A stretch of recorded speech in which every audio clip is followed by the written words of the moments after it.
Good morning all of you. एल्कोहलों और फिनोलों के विरचन के पश्चात आज हम इस वीडियो में ईथरों के विरचन को डिस्कस करेंगे। ईथर्स का जो रासायनिक सूत्र होता है वो होता है ROR-। और इनके अगर मैं IUPAC नेम की बात करूं तो IUPAC में इनको बोलते हैं एल्कोक्सी एल्के। ये इनका IUPAC में नेम होगा। यहां एक और चीज ध्यान रखने की बात है, R और R' both can be equal to, दोनों बराबर भी हो सकते हैं और दोनों बराबर भी नहीं हो सकते। ये ध्यान रखने की बात है। ठीक, जैसे मैं एक एक उदाहरण इनका लेकर चल रहा हूं कि मैंने कहा अगर मैं ले रहा हूं CH3O CH3 का, तो ये R है ना और ये R'। आपकी बात दोनों कैसे हैं? बराबर है।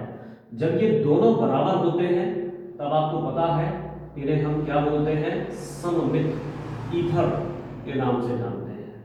और जब ये दोनों डिफरेंट होते हैं जैसे CH3O C2H5, तब इसको हम क्या बोलते हैं? असममित ईथर के नाम से जानते हैं। ठीक, ये सारी जानकारी ईथर्स के बारे में प्राइमरी जो बेसिक जानकारी थी वो चैप्टर के शुरुआत में हम देख चुके हैं। हम यहाँ पर इसके विरचन की बात कर रहे हैं। विरचन जो सबसे पहले करना है हमें वो एल्कोहलों के निर्जलन के माध्यम से करना है। एल्कोहलों का जो सामान्य सूत्र होता है, अगर मैं एक एग्जांपल लेने लगूं ROH तो CH3CH2OH, मैंने एथिल अल्कोहल का उदाहरण लिया। इसका एग्जांपल लिया एथिल अल्कोहल का। तो इसका जो निर्जलन करना है वो हम करते हैं प्रोटिक अम्लों के द्वारा। अब ये कौन होते हैं प्रोटिक अम्ल? आपको इसकी जानकारी पहले भी है। एक तो सल्फ्यूरिक अम्ल H2SO4 या H3PO4 जैसे प्रबल अम्ल किस नाम से जाने जाते हैं? प्रोटिक अम्लों के नाम से जाने जाते हैं। तो इसका निर्जलन करना है, दो कंडीशंस हैं हमारी यहाँ पर, H2SO4 के द्वारा, और दूसरी कंडीशन भी किसके माध्यम से है? H2SO4 के द्वारा है। दोनों में एक अंतर है, टेम्परेचर वेरीज करता है। यहां पर ये वाली रासायनिक अभिक्रिया 443 केल्विन पर होती है और ये वाली रासायनिक अभिक्रिया 413 केल्विन टेम्परेचर पर संपन्न होती है। इस रासायनिक अभिक्रिया में देखिए मैं CH3CH2OH को इस प्रकार से भी लिख सकता हूं C2H5OH। तो जब ये एक हाइड्रोजन इस OH को दे देगा, ठीक, तो शेष क्या रह जाएगा? C2H4 यानी CH2 डबल बॉन्ड CH2। आप वैलेंसी सेटिस्फाइड करके रखना तो आपको यहां बीच में डबल बॉन्ड ही दिखाई देगा C2H4 के। ठीक, तो और प्लस H2O।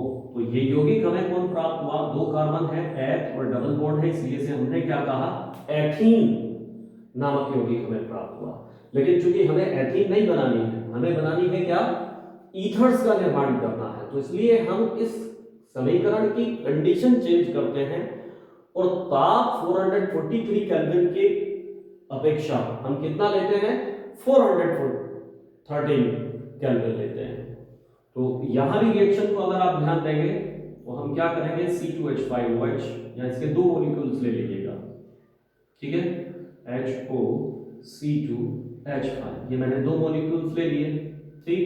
तो H और इधर से OH और बाकी शेष क्या बचा? C2H5O C2H5 and plus H2O, ये हमें प्राप्त हुआ।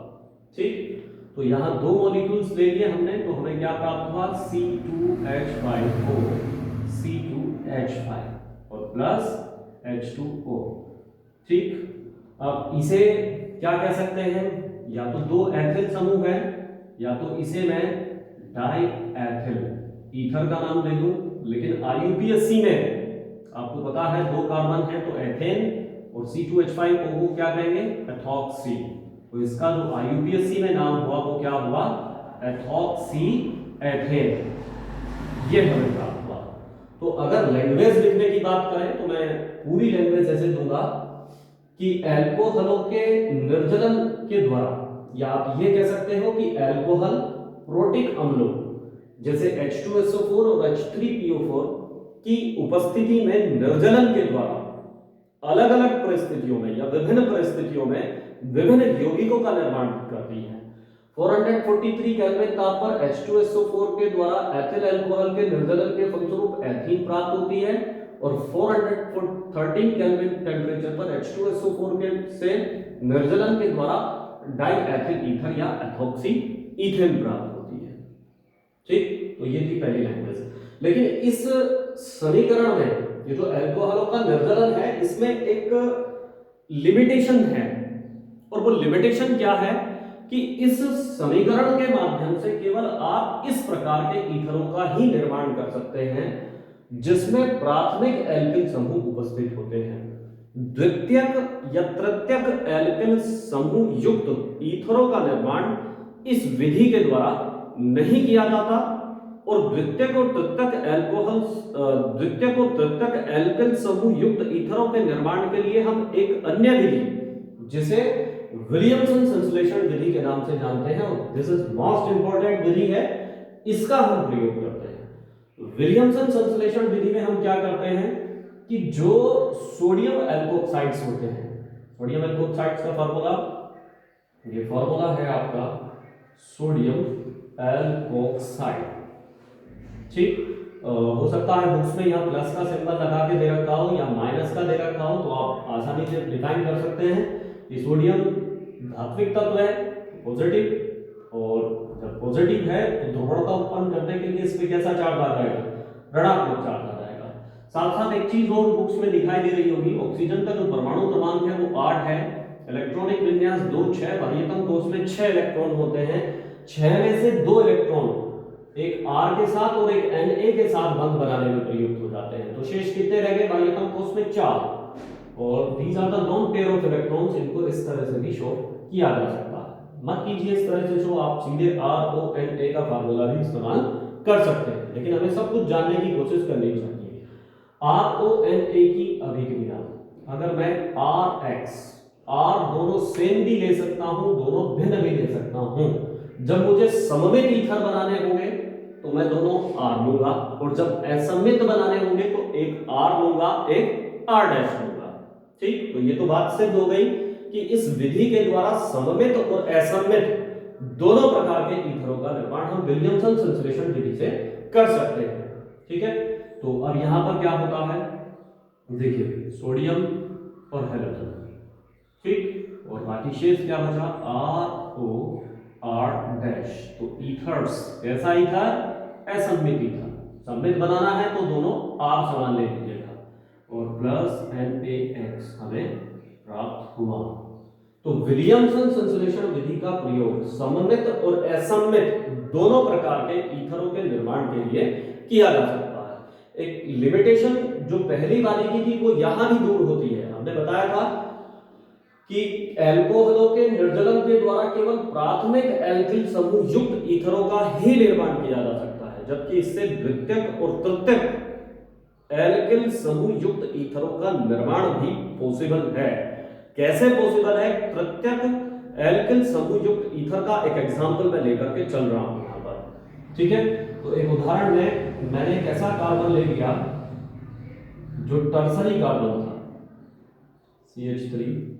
CH3 और जैसे यहां सोडियम एल्कोक्साइड लिया ONA, ये मैंने एग्जांपल ले लिया।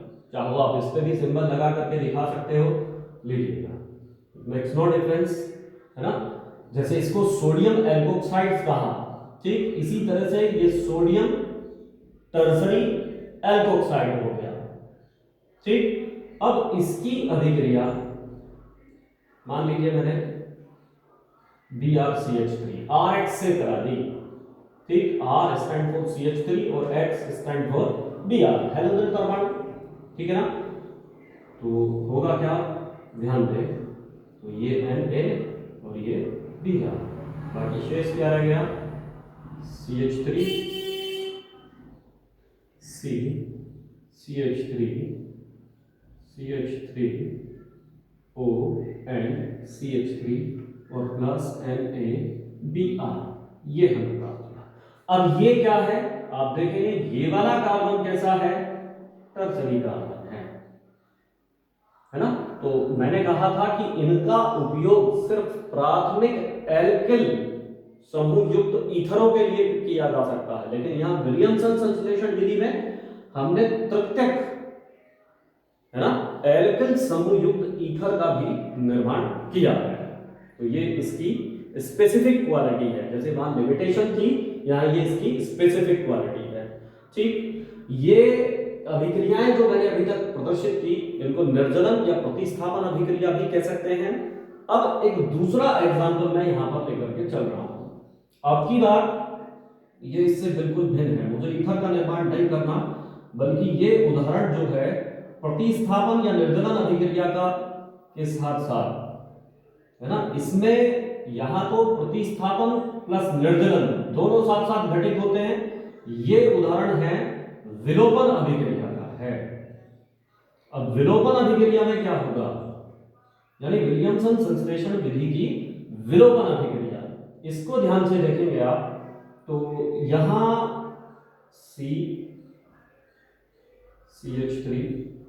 CH3 और Br, यानी Rx, ठीक है। तो ये क्या है आपका टर्शियरी एल्किल ब्रोमाइड का मैंने एग्जाम्पल लिया है।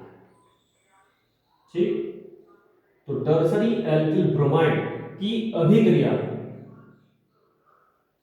NaOCH3 किससे कराई मैंने, सोडियम मेथॉक्साइड से कराई,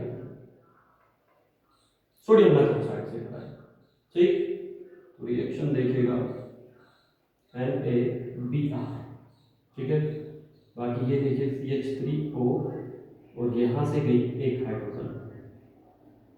ठीक, तो पहले जो दिखाई दे रहा है क्या बना है उसको लिख लेता हूं, NaBr, ठीक, और प्लस CH3O और एक हाइड्रोजन आ रही थी तो CH3OH।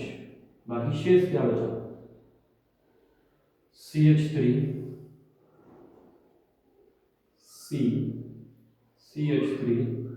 और यहाँ CH2 रह गया, तो एक बॉन्ड कम हुआ तो क्या लग गई, एक संयोजकता कम हुई तो एक बॉन्ड बढ़ गया।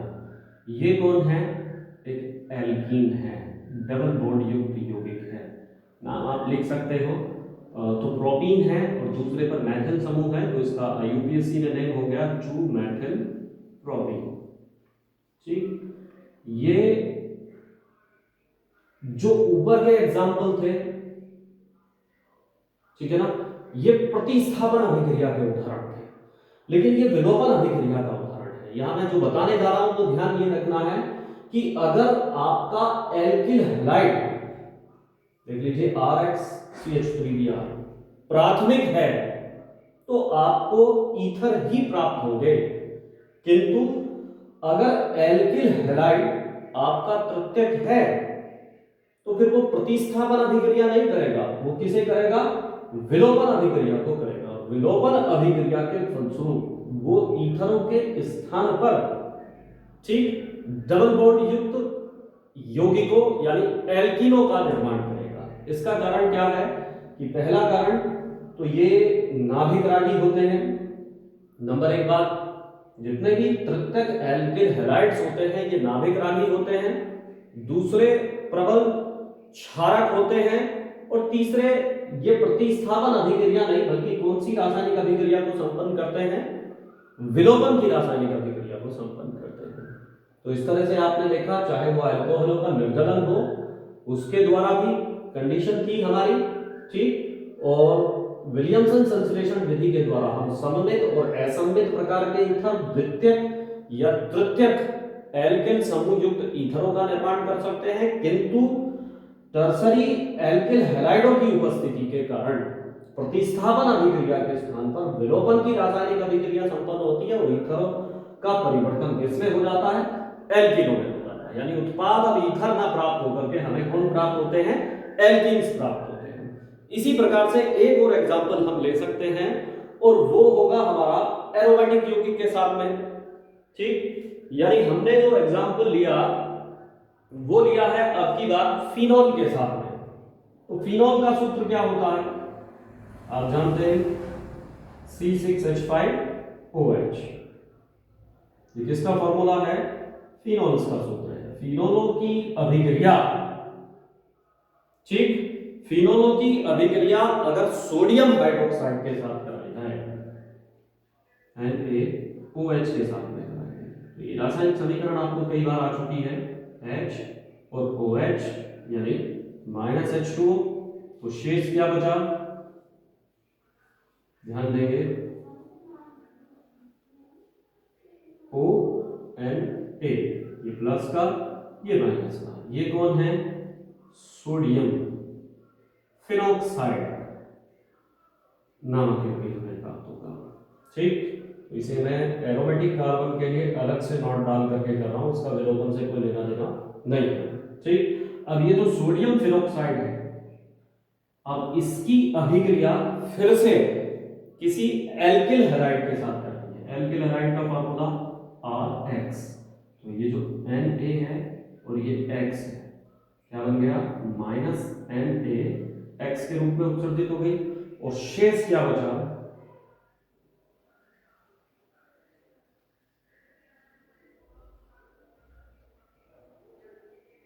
O, R यहां पर जाकर के जुड़ गया, R हो गया।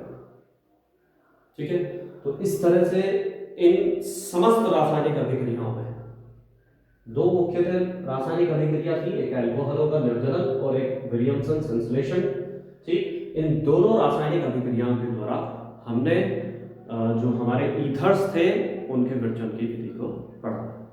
ठीक है, तो इंपॉर्टेंट समीकरण है, कीप प्रैक्टिस हार्ड। जय हिंद।